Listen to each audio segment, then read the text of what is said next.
From JBS Studios in Greater New York, this is the JBS News Update with Teisha Bader. I'm Teisha Bader with the JBS News Update for Friday, June the 26th, 2020. Israeli Prime Minister Benjamin Netanyahu announced yesterday a new collaboration between Israel and the United Arab Emirates to fight the coronavirus.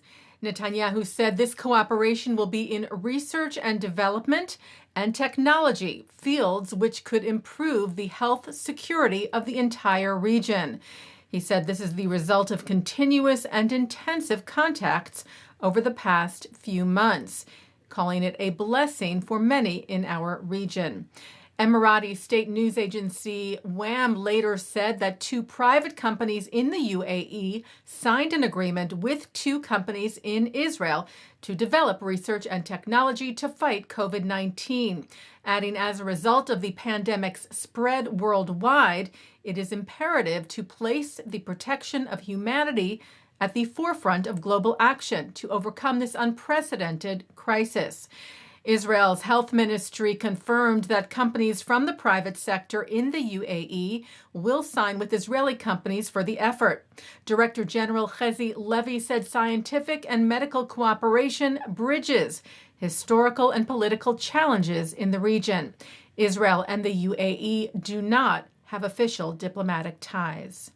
Well, as discussions continue on Israel possibly applying sovereignty to parts of the West Bank, Israel's Channel 12 reported that annexation plans would be less extensive than thought. The report claims that Israel conveyed a message to Palestinian Authority President Mahmoud Abbas that extending sovereignty would not include the Jordan Valley, but rather would include 2 or 3 settlement blocks.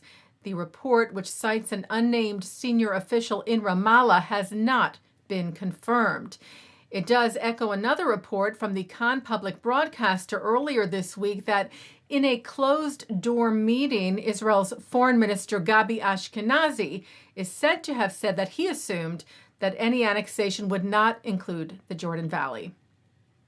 Meanwhile, Belgium has ruled against any such moves by Israel. The Belgian parliament overwhelmingly passed a resolution this morning urging its government to act to prevent Israel from extending sovereignty and to ask for punitive measures against Israel if it does so.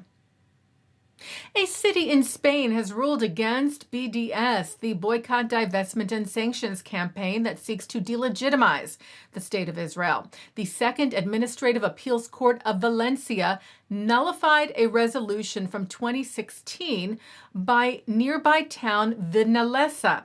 This after a lawsuit by the pro-Israel group ACOM was brought.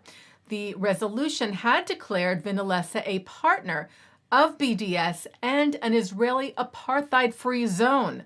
The judge in the case called the resolution a form of incitement to hatred or discrimination according to ethnicity or nationality, which is against the Spanish Constitution.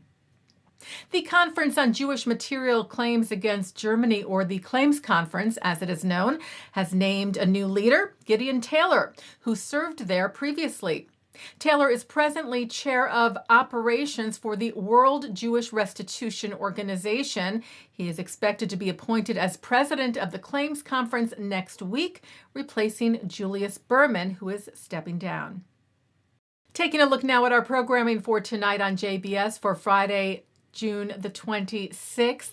Live Shabbat services are coming up at 6 o'clock from New York City's Central Synagogue, followed by Kabbalat Shabbat services from the Hampton Synagogue. Then at 8, the creators of the hit Netflix series Fauda speak at the 92nd Street Y. At 9, it's the film The Milk Trial. Then a replay of the Hampton Synagogue services, followed by a replay of Central Synagogue's services. And coming up next, a look at this week's Torah portion. And then Mark Golub looks at viewer emails and wishes the JBS community a Shabbat Shalom. And that's the JBS News Update for Friday, June the 26th, 2020. I'm Teisha Bader. Stay healthy, stay well, and Shabbat Shalom.